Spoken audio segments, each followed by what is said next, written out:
Yo, check.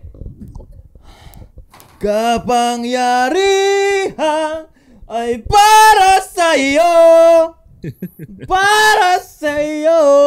Pinapakitaan na kayo ng ibang talent niya to. Ay putsa, wala. Hindi, ay alam mo, hanggat maaari ayoko nilalabas yung mga kaya ko pang i-showcase. No? Kasi kawawa naman yun na lang yung meron sila.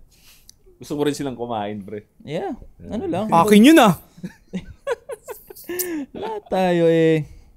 Lahat tayo kumbaga. Pero marami talagang pwedeng i-showcase, pre. Alam mo tol, yan laging naglalaro sa utak ko pag may mga small content creators talaga. Parang nakikita ko yung old self ko. Diba, micro na ako. Micro pa sila sagad. Parang, bago ko siya basagin, ganun na yung utak ko eh. Parang, hindi.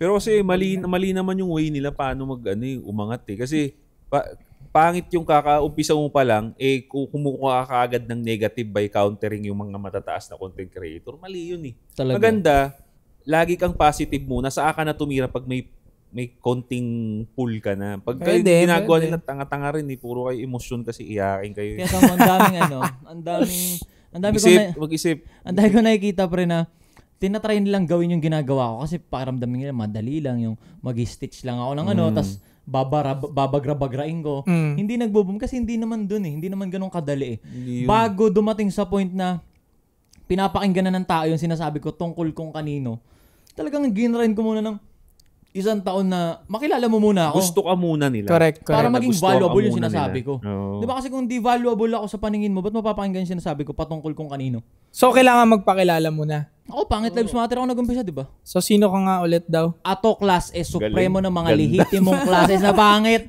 Palupit na ng palupit yung namin dito, yung flow namin, di ba? Papansin niyo ba? Welcome sa #1 male podcast sa buong Southeast Asia, soon sa buong mundo. Malay nyo, sa mga susunod, may episode kami, nasa West Philippines Sea kami, dun sa may anong isla yun, dun ng China. Akala mo ba? Kapangyarihan para kalbo. Anti-support social club, mga pare. Madaling sabi, Joshon Point, dito, sa lahat ng social media, pare, wala tayong kaibigan. Wala tayong kalaban. Gago! Lumalabas yung totoong ikaw. Pre, diabolical ka daw talaga. Kapatid, mali ang kapatid. Wala tayong kalaban. Yeah. Lumalabas yung totoong mo? Anong kalaban mo? Anong pangalan mo? Ina-absent minded ako. Uy, gising. Kakakape lang yan. Hindi, kasi maaga call time namin 7 a.m. kami. Carmona siya, so kailangan niyang gumayak ng mga mga 6 gising na dapat siya. Ako, gumagiyak ako. Tangina, that's 4. Ganito pre. 7, nandiyan na to sa labas. Sakto? Oo, Kala ko nandiyan ka na. Sabi ko, putang bilisan ko nga. Yun to, lumabas ako. Lumabas ako kaninang 6. Wala naman to. Hindi kasi nagdadrive ako. Nagchat lang ako na dito na ako. Hindi ko pala na-send yung Skyway. Skyway. Dito na ako Skyway. Wala. Namuta-muta pa ako. Sino yun? Wala. Wala. Dito na ako Skyway. Nawaho tayo. So isa daw, General ng Soy Army. Ang puso ko nasa magsasaka, agrikultura. Talaga. Yeah. Talagang. Ikaw, puso mo nasan, pre? Ha? Walang kaibigan. Wala nga akong kaibigan. Hindi, wala nga akong kalaban, pre. Ang puso ko nasa... may asawa na pala ako. Yun, nandun sa asawa na pala ako. Parang tangin na, nandyan na yun eh. Hindi kami close, pero nandyan na yan. Natin magkagawa. Parang ganun yun na. Tangin na, sabihin sa'yo ng SB mo yun, kakasama mo yan dun sa soy ba yun? Sa susunod na Thursday. Ito yun. Pre, sa susunod na Thursday, sasaksakin niya na yung gulong ng kotse mo. Gag, di na makakaalis. Pupunta kang anti-support. Ano naman kayo naman, basura niyo yung podcast. Pupunta kang anti-support, ha? Hindi, wala akong gawin yun. Hindi nga makahawak ng yun eh. Ng host ng Huwag mo i-diss dito. Ha? Baka wag. Pag-usapan niyo yan. Ako, puso ko nasa mga kamukha ko. Kaya nga classes na pangit eh. Wala akong ibang ginagawa kundi ipakita sa kanila na pwede kang tumindig kahit pangit ka. Ngayon, tangin, papaganda nga ako katawan ngayon eh. Gym ako eh. Speaking of pagtindig, Yeah. Yung mga tumindig at hindi na mo lang pipikit. Yung mga anak na tumitindig sa isang pamilya, pare. Alright. Okay. Na breadwinner. Okay. Responsibilidad ba ng anak ang isang magulang. Inang galing! Oh, ganda. Halima yung transition nito. Gumagaling na yung transition mo, bro. What the fuck? Mic drop. Ang galing. Okay, sige. Isa pa Okay. ulit. Ano yun yung ano? Responsibilidad ba ng anak ang mga magulang? Na very, very controversial na Oo. usapin yung putang inang usapin na yan. Oh, ikaw muna to. Total, ano? Ikaw Wag ako. Kasi most hated, most wag baited. ako controversial yan eh. Kahit mga pangalawa ako, baka ano masabi ko, ikaw muna pare. Ikaw Sige, na. ano ba? Hindi, Ano? wag na. Last Oy, na. panghuli ka. Ikaw Panghuli ka, boy. Ikaw na muna. Huli ka, boy. So, mabaril na tayo. Ikaw para, Inuna ka. responsibilidad ba ng anak ang kanyang magulang? Ako nagtanong ikaw muna. Ikaw na, kaya nga, dinulit ko yung tanong eh. Para ikaw na muna sumagot. Sa akin, Ay, napasagot ka, nag-isip na ako nang sa akin, okay? hindi. Hindi responsibilidad ng anak ang magulang, pare. Oo, bakit sa tingin mo? Bakit ganun? Gago. Pero vice versa, responsibilidad ng magulang ang anak. Yan. Alright. Okay. Sige nga, bro. Kasi ang responsibilidad mo bilang anak is yung nasa baba mo naman. Yung family na i-create mo. Yan yung responsibilidad mo. Para yung chain ng poverty putol. Hindi magkabit-kabit sa taas. Kumbaga, kabit-kabit pababa yung responsibility. Nanay mo, ikaw, tapos ikaw yung kekreate mong pamilya, tapos yung kinrate mong pamilya, yung anak mo na yon, yung anak naman niya, yung anak ulit nun, tuloy-tuloy yung legacy niya. Hindi yung matatrap ka sa nanay mo, tapos mapapabayaan mo pamilya mo, trap na naman yung anak mo sa'yo, Ooh. tapos Cycle, no? Oo, pare, yung apo mo na, trap na naman yung sa tatay niya, pare, walang katapos ang Kasi kahirapan. wala silang minanang something, no? Correct. Pero ito, heartless to and sobrang dark nitong sinasabi ko dahil Yeah. sa western countries, kaya sila first world countries dahil sa ganitong klaseng Galaw. kultura, galaw. Yeah. Kaya nga, patok na patok yung negosyo din na home for the agent dun sa ano, yung mga private hindi yung public Patok na patok. Kasi dinadala lang nila dun yung mga nanay, tatay nila, matatanda na, para alagaan, mababayaran na lang nila monthly yung home for the agent. Or naiiwan yung nanay, tatay nila sa old house nila, bibisitahin na lang once a year, minsan sumasablay pa. Ganon. Pero sa akin, kung papakinggan nyo to, hindi talaga natin responsibilidad ng ating mga magulang. But, last na to, kailangan natin lupitan. Para nang sa gayon, kahit kunin natin sila bilang responsibility, hindi masakit. Mabigat. Correct. Hindi masakit sa pera. Kung pera ko ay 400 million, 300 million, ano ba naman yan Ito 50M. Pag maintenance mo lahat-lahat, magpakasaya ka. Hindi ka katulong dyan. Oo, lima katulong mo, ilang ba cook gusto mo, magkakaiba cook mo kada morning, tanghali, gabi. Yeah. Yun ang goal. Pero kung ikaw ay mahirap, wala ka pang pera, hindi mo responsibilidad ang iyong magulang. Pero lupitan mo pa rin. Yeah. Kasi bonus natin yan, di ba? Mas pagpapalain tayo ng Panginoon kapag lahat ng nasa pamilya natin, mahal natin sa buhay, hindi nagsasuffer, di ba? Biblical kasi yun, pre. Biblical yun, pre. Ang Mahalin ano, bro? mo ang iyong magulang. Hindi ko alam yung exact verse, pero sa mga malupit sa Bible dyan, nasa Bible yun, pre, na mahalin mo yung magulang mo. Mahalin. Di ba? Mahalin. Hindi, pag sinabing mahalin, unconditional yun eh. Hindi siya responsibilidad. Kasi pag sinabi mong responsibilidad, parang rules yun na kailangan Duty mo na. abide. Oo, Yeah, tama, diba? tama. Mahalin mo yung mga magulang mo, mahalin. Unconditional. Ngayon, kung wala kang bitaw, wala ka talagang pang give back doon. Kasi doon na itatago yun, pre, sa salitang, mag-give back ka sa magulang mo. Tumulong ka sa magulang mo. Para sa akin nga, maling-mali yun. Kasi pag sinabi mong tulong, unconditional eh. Wala kang inaantay na kapalit or hindi mo siya ginawa kasi yun yung dapat. Bagkus gagawin mo yun kasi mahal mo siya. Mahal mo sila. Di ba? Para sa akin din, tangina legit. Tangina, masasampal lang ako ng nanay ko nung sinasabi ko kasi to sa mga kapatid ko. Hindi natin responsibilidad yung si mama or si papa. Hindi natin responsibilidad yan. Kahit yung mama ko, inaasar ko eh. Kunyari, tangina, bakit ba't sa amin mo pinapasa yung si papa, ikaw nagpakasal dyan, asawa man, ginagano ko yung nanay ko eh. Nababadrip siya sa akin. Oo, kasi katotohanan na masakit yung sinasabi mo eh. Bakit sa amin, nasa amin yung bigat? Kasi ikaw nagpakasal dyan eh, ikaw pumili dyan eh. Parang ganon. Pero, bilang mga anak, lalo ako, nilulupitan ko, ginagalingan ko. Pagkatapos kong sabihin yung masakit na yun, sinasabi ko naman na, huwag niyo muna kaming stressin, ginagalingan namin eh. Kasi pag ito tumagos, yung ginagawa namin, wala namang ibang magbe-benefit. Tayo din, kayo din na pamilya ko. Kasi mahal ko kayo. Pero, kung oobligahin mo, inuobliga kang tumulong, inuobliga kang mag-give back, hindi na tulong yun. Hindi na give back yun. Hindi na responsibilidad Oo, na siya. hindi na siya out of love. 'Di ba? Responsibility na siya. Which is hindi nga natin responsibilidad yung mga parents natin. 'Di ba? Kasi anak tayo eh. Hindi naman tayo nag-request na panganak mo ako. No choice nga tayo para tayong binolunteer eh. Tangina ba tao pinanganak? Pero, ang responsibilidad mo na walang pag-uusapan is yung magiging under mo. Oo. Kung magiging parents ka. Which is, syempre naman, yun ang babagsakan nating Diba lahat. kung trip mo? Hindi, may ibang tao na hindi trip mag-anak. Sa bagay. Ako, hindi ko trip mag-anak eh. Kasi hanggat may nakikita ko mga bata sa lansangan, putang ina, ano ka na lang, ayun ba't mag-anak ka pa? May mga pamangkin ako na pwedeng Or yung babae magpapasakop sa'yo. Yan, responsibilidad mo yan. Oo. Basta under mo. Yun nga. Pero pag nasa taas mo, hindi eh. Di ba? Parang magbabagsak pa rin siya na kung bilang isang lalaki, may bitaw ka. Hindi pwedeng wala kang bitaw. Kasi para sa akin, yung mga lalaki lang naman na parang nagiging big deal masyado yan. Kasi wala kang bitaw.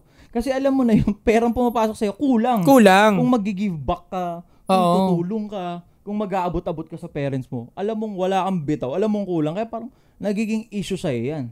So, punot dulo, pera. Oo, wag kang supot. Pera lang talaga. Actually, yung kaya pumapasok yung issue na yan, nakikita ko. Agree ako doon sa sinabi ninyo. No?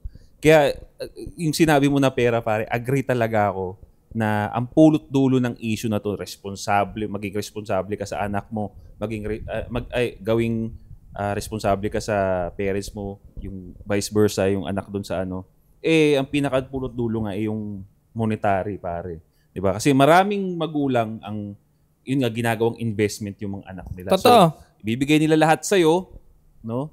Binuhos nila lahat ng oras, pera, wala na silang kahit butas-butas yung damit nila. Ibinigay nila sa iyo, no? Yun ang stance ko doon eh. Binigay nila lahat sa iyo, yung pambili sana nila ng alahas, pambili nila ng sapatos, binigay nila sa iyo pampaaral mo. Diba? Kasi para nga sa kanila, investment yun. Bakit nila ginagawang investment yung anak nila? Because in the first place, hindi sila nakakuha ng opportunity nila. Di ba? Hindi nakakuha ng opportunity yung parents. So, binibigay na lang nila yung sa mga anak nila.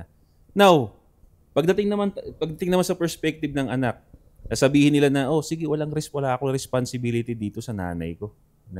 Kailangan ako yung future ko lang ayusin ko. Ito ang nagiging problema.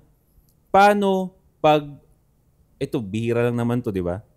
Nabuntis, nakagawa ng accidentally na anak yung bata. Sino agad ang sumasalo ng responsibility na yun? Kunyari, wala pang kakayanan na financially yung bata. Yung parents, di ba? Totoo. So, ang problema talaga dito yung bago kayo pumasok sa responsibilidad, bago kayo kumuha ng responsibilidad, mga pare, no? Make sure lang talaga na meron muna kayong kakayanan para sa sarili ninyo. Meron kang bitaw, pre. Meron kang talagang bitaw. Yung bago kayo maging parents, kailangan meron kayong responsibilidad. Doon talaga nag-uumpisa yun. Sa parents pa rin talaga bababa eh. Totoo naman. Diba? Or ikaw individual, single, diba?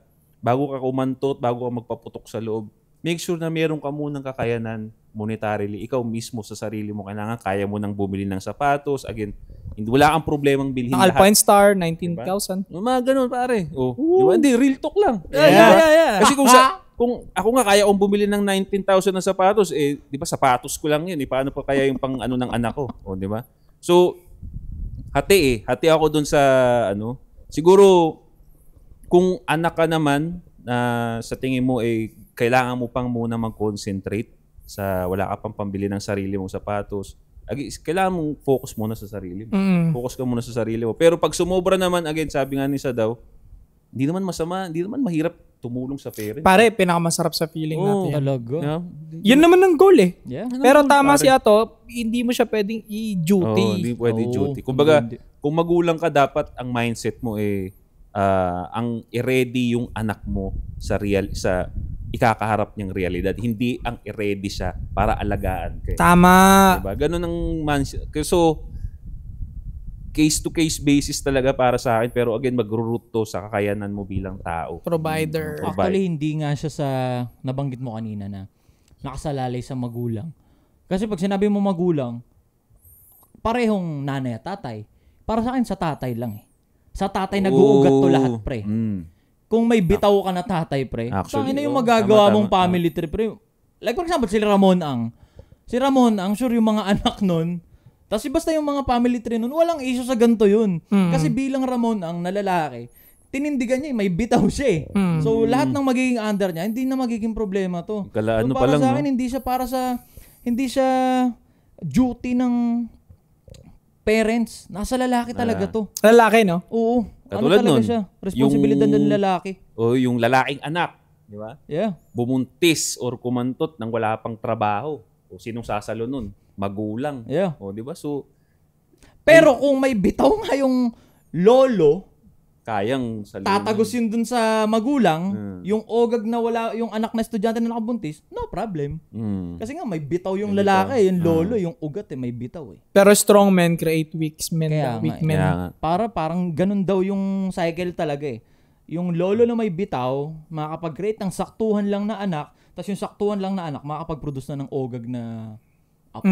Kaya sabi nila, pag naka-Ferrari yung lolo, mag-Honda Civic yung anak, tapos magmo-motor yung apo, tapos yung pinaka-apo sa tuhod, commute. Kumbaga, laging ganun sa history, no? Yung 3rd, 4th generation, laging pasalat na. Yeah. Tapos, tsambahan na lang ulit kung mabuhay ng 5th o 4th. O parang tinignan ko yung history, laging hindi nasasalo kahit kay Genghis Khan eh. Nagpatayan pa mga anak ni Genghis Khan, pre.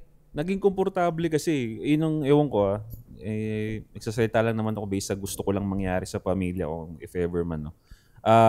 Kino-comfort nila masyado dahil may pera na nga sila. May pera na sila. Gusto nga nila yung mga ninuno nga nila mga susunod sa kanila. Yung mga under nila. Sobrang komportable na. Out of love yun. Out of love, pero di ba parang mayroon siyang may side effect eh. Yeah, na lumalambot, nagiging spoiled, na parang dahil naging komportable nga, alam nila na may sasalo sa kanila, like yung lolo nga nila, asindero. Hindi na ako mag-hassle. Dito na lang, upo na lang ako dito. Ba't kailangan ko pa magtrabaho? Totoo. Bro, diba? mas pumapatay nga ng pagkalalaki yung comfort eh. Kumpara sa... kalaban ng lalaki yun. Kumpara sa makareceive yung lalaki ng bullying, pain, suffer, parang mas papatayin pa siya ng komportableng sarap na buhay eh. Doon pa siya magkaka-depress, shit and all in all, diba? Pero ganun daw talaga nag-go-work yung mundo, pre. Hindi mo daw talaga mababali yun. Ganun na daw talaga yung parang pattern. May bitaw na lolo, tas yung tatay mo medyo saktuhan, tipong nakapag-college ka, tas ikaw, parang wala na talaga. Diba? Parang survival mode. Kaya bilang mga lalaki, tignan nyo yung kalagayan nyo. Ako pare. Maganda maging aware kayo. Uy, tangina parang... Ako yung nasa 5th pa. Oo, parang ako na yun. Yung binabagit niya ito na broke guy na nasa 5th generation. Ikaw na yung sa'yo na ulit iikot. Ikaw ulit yung naka-Ferraring lolo, pare. Ito pare, buhat tayo ng bangko. Magbuhat tayo ng bangko. Ito na. Buhat tayo ng bangko, pare. Ito proud ako dito sa achievement ko na to. From lolo ko, sa papa ko, tsaka proud to say ako, pare, na mas mayaman ako dun sa father at lolo. Ikaw na nga yun. Sa'yo na naulit yung, yung pattern, no? Kasi pare, ito salamat din sa tatay ko. Hindi kami pinalaking baby, pare. Pinalaki kaming parang ginising kami sa sa realidad talaga. Hindi kami kahit may pera yung airpot ko, hindi ako binilhan ng mga kung ano-anong luho. Kumbaga, trabaho ka diyan, ka? Hindi libre tong naghihirap ako dito. So, sa tingin ko yun din ang kailangan ma-realize ng mga magulang na pag lalo yung binaby yung bata or inalagaan niyo ng gusto pinampered ninyo, hindi talaga siya magiging ready. Hindi siya magiging ready sa Oo, kasi utol mo si Dudut, pumera din eh. Tignan mo yun. Bolin na din eh. Oo, pare. Wala sa angka namin ang nakagawa nung ginawa niya. Na influence pera. May pera. Yeah. Diba? Tapos, chef pa. Wala, pre. Kasi ganun kami pinalaki. Talagang kumbaga strong men create. Oh, ay kumbaga yung airpot mo, nakapag-create siya ng strong men. Oo, pare. Kaya nasa magulang talaga. Again, bababa talaga doon. it will all boils down doon Pero sa tama tatay. sinabi ni Ato sa tatay. Tatay, pala yan. tatay pare. Yung tatay mo, naging aware siya na, uy, parang ako na yung nasa pang-apat na wave Oo. So kung hindi ko tatalinuan, magiging pang-fifth wave yung mga anak ko, magiging walang bitaw to kawawa. So pag na-check mo kung ikaw ba nasa pang-third or nasa pang-fourth, para alam mo na yung magiging galaw mo sa mga susunod mong tamod, di ba? Ganun yung nangyari sa inyo, kaya lumupit kayo. Oo, pare. Kaya, yun no. So, ang last message ko dito sa issue na to kung magulang ka, no, palakihin ninyo yung anak ninyo na ready sa mundo, ngayon sa tunay yan, na mundo. kasi nangungusap tayo ngayon sa mga makabagong magulang na ngayon. Yeah. Halos karamihan dyan, siguro mga kabats natin or mga makakaintindihan natin. Yeah, So, totoo. ito lalaki sa lalaki. Lalaki lang kinakausap natin kasi nga lalaki nakasalalay yung magiging magandang family tree. O kausapin yung mga lalaking nanonood. O yun pare. So, i-ready nyo yung magiging anak ninyo kung wala man, kung meron man, i-ready nyo na. At i-ready nyo sa tunay na mundo paglabas niya. Huwag nyong i-ready na alagaan kayo pare. Kasi trabaho mo yan, ikaw lalaki ka, nanonood ka, trabaho mong alagaan yung asawa mo. Diba? Hindi yan trabaho ng anak mo. Ikaw namang anak ka na lalaki na bilang, kumbaga parang sukli na lang doon sa binigay sa'yo ng magulang. Huwag mo namang isipin na wala akong responsibilidad sa'yo. Huwag ganun. Pare. Wala talagang responsibilidad. Pero mahal. Diba? Mahalin mo. Punta, jablo ka ba? Kumbaga parang isipin mo na lang na yung imbis na yung pambili nga, dapat nga pinunas ka na lang sa tuwalya Pero iniluwal ka, binuukan po, kinamina pero ka. isipin mo na lang, yun na lang, pag meron ako, sige tay, pag meron ako. Pero ngayon isipin ko muna yung sarili ko Kasi paano ko ita bibigyan kung wala ako? Totoo. Diba? So isipin ko muna, pag sumobra-sobra, saka ka makakaramdam. Ganun. So, ganun sa... Agree ako doon, pare. Natatama yun. Naisip lang ako lang. Kunyari, di ba? Parents ka. Tangina, tapos ibisipot ako sa kumot. Hindi, itutuloy ko to. Tapos, paglabas ng anak mo, lalaki, tangina, may Jisoo Life, nagbe-vape. May matcha. May matcha. May mababad trip na naman sa'yo dyan, bro. Tangina mo! Nakamatcha. Lalaki mong tao, nak! Pero ito naman sa akin. Nakababashing ka na naman. Hindi may iwasan na may mga nakakapanood sa atin na may bitaw na talaga. Like for example, kaidara natin or nasa 20 sila tas may bitaw talaga sila. Sobrang tiyempo sila na nakukuha nila at naririnig nila yung gantong idea. Kasi kung yung wala ngang bitaw, once maging aware, makakapag-produce ng mga malulupit, tangina, what more ka bang may bitaw ka na ngayon? Ano yung pwede mong i-produce? Times 10, no? Talagang Times 10. si Goku yung maipoproduce mo. So, bilang mga lalaki, dapat aware ka na sa'yo nakasalalay kung ano yung mangyayari sa clan na mabubuo mo. Sa mga lalaki talaga nakasalalay. At idagdag ko pa, kung wala kang pera, broke ka, tama sinabi nila, sarili ka muna. Yep. Salsalin mo muna. Masakit tignan kung nahihirapan yung parents mo, kailangan nila ng tight budget. Pero as long as hindi naman nila ikamamatay yung gutom na mangyayari, o hindi naman sila nagugutom, okay lang yan. Yeah. Kung iniisip mo mga kapritual lang nila na kailangan ko bagong cellphone, wag muna. Wag muna. Hanggat hindi sila mamamatay, yun, totoo. wag muna. Totoo. Ganda. Kasi hindi mo kailangan saluhin yung problema ng iba. Problema mo muna. Yeah. So, isipin mo again, kung may kakainin pa ba sila, hindi naman sila mamamatay sa gutom, makakasurvive naman. Huwag ka muna tumulong, sarili muna. Kasi by the end of the day, baka pag lumaki yung anak mo, murahin ka niyan dahil, tay, ang tanga mo naman. Napanood ko yung anti-support, hindi naman pala dapat ganyan eh. Bakit kasi inuna-una mo sila, paano ako? Diba? Ang kawawa is yung magiging under mo sa provisioning mo, sa provide mo. So, focus ka sa sarili. Pahirapan mo rin yung anak mong lalaki in the future, hindi yung maltratuhin mo kumbaga i-challenge mo siya palagi no, so para hindi siya susupot-supot, okay? So yun lang. Ang mga kinakausap namin is yung new generation ng magulang ngayon na kaedad namin, yung mga 50s na 45 na mahirap na yan turuan. Wala na. It is what it is. Pero ito, mabilis lang, share ko lang mabilis. Actually, ina-apply ko talaga yun. Like for example, may mga lalapit sa akin, boss, paano ba ganito ganyan? Paano ba mag-start ng ganito? Yun yung unang tanong ko sa kanila. Kumikita ka na ng ganito. Ngayon, pag hindi ka ba nag-abot sa pamilya mo, mamamatay ba sila sa gutom? Oh. Kung hindi, okay, sige, let's proceed. Pero kung hindi, kailangan breadwinner talaga ako. Ibang usapan na yan. Diba? Kasi may mga taong gano'n na, kunyari, nakagraduate, nagkaroon ng pinagkakakitaan, ang unang nasa isip nila, kailangan ko mag-give back.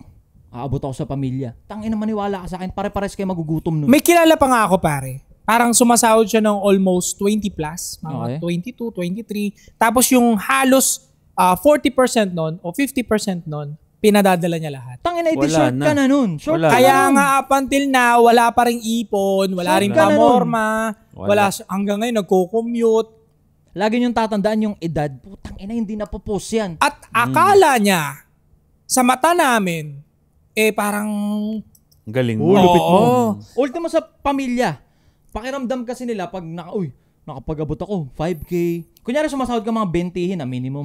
Abot ako dun 5K. Sinagot ko ilaw, ganito ganyan. Pakiramdam mo, ang tingin sa'yo ng pamilya mo, ng mga magulang mo, okay ka, pero maniwala ka sa akin, hindi. Isang hindi mo lang sa kanila. Kulang na yun. Wala Yari na. ka na. Wala Kupal ka na. Parang Ikaw na yung heroic. pinaka-jablo. Parang heroic syndrome something. Parang nagpapaka-hero. Para lang Oo. masabi nila na may sense of responsibility Gigive back na ako. nangyayari. Gigive back ako. Tangina mo. People pleaser yung mga ganyan. Tama yun. Pero ang pinakakawawa dyan is yung magiging future legacy mo, yung offspring mo. Sila ang sinasakripisyo mo sa sitwasyon na bida-bida ka ngayon. Masyado kang papansin na bida-bida ka. Kaya nga totoo yung sinabi ni Josh Moigan na kung 25 years old ka tapos ganyan pa rin yung sitwasyon mo. Kasalanan mo talaga yun. So, Totoo yan. kasi kumbaga nga, lalo ngayon 2025 sa murang edad, makakita ka ngayon ng mga 17 lalaki na nakakahit ng first million. Bakit? Kasi tinututukan nila yung craft nila. Tangina, tsaka na muna yung give back na yan. Tsaka na yan. Mas masarap mag-abot sa magulang ng, kunyari, Sobra. ito, 1 million, no? Bili mo gusto mo, pumunta ka sa ganito. Kesa yung buwan-buwan kang 5K. Oo, tas Isang beses ka lang di mag-abot ng 5K, demonyo ka na ulit. eto nga may paniniwala rin ako pare na 3-4 na beses mong bigyan ng isang tao. Tingin niya na doon, responsibilidad Yeah. at karapatan niya na yun. Yeah. Promise yan. Kahit kanino mo Totoo. testingin yan, tol. Bigyan mo ng 3 hanggang 4 na beses. Hindi na siya grateful. Tingin niya na responsibility mo na yung gawin sa Dapat kanya mo nang bigay yun. consistently. Hindi niya na i-value yung kung anong kaya mong i-offer or ibigay. Kasi nga, sinanay mo na eh. Legit. Lahat ng Parang- tao ganun, bro. Lahat ng tao, tangina. Magkaiba napansin ko. yung tulong sa limos. Para sa akin yung tulong, something na impactful dun sa buhay ng tao eh. Kasi yung limos, yung tipong bigay mo, kakarampot, ubos na mamaya, di mo alam saan naubos, saan napunta. Ngayon, ang gagawin mo, bilang mahal mo yung parents at pamilya mo, tutulungan mo sila. Unconditional yun. Pag sinabi mong tulong, hindi mo lilimusan. Tutulungan mo, siguro mag-isip ka paano ka magiging impact sa buhay nila. So, di ka magiging impact sa buhay ng pamilya mo at ng society kung wala kang bitaw. So, kailangan magkaroon ng bitaw. Again, disclaimer, last na to tinutukoy namin dito, kung hindi nga sila magugutom, kung hindi sila mamamatay, wag muna. Yeah. Okay? Medyo heartless pakinggan, pero it is what it is, sarili mo muna. Oo, pre. Para hindi kawawa yung magiging offspring mo Saka at yung ikaw mismo, bubuhay mo check mo sarili pamilya. mo para hindi ka kawawa. Oo. Kunyari, ilang taong ka ngayon? 27 ka ngayon? Anong nagagawa mo as 27? 27 ako, 27 siya.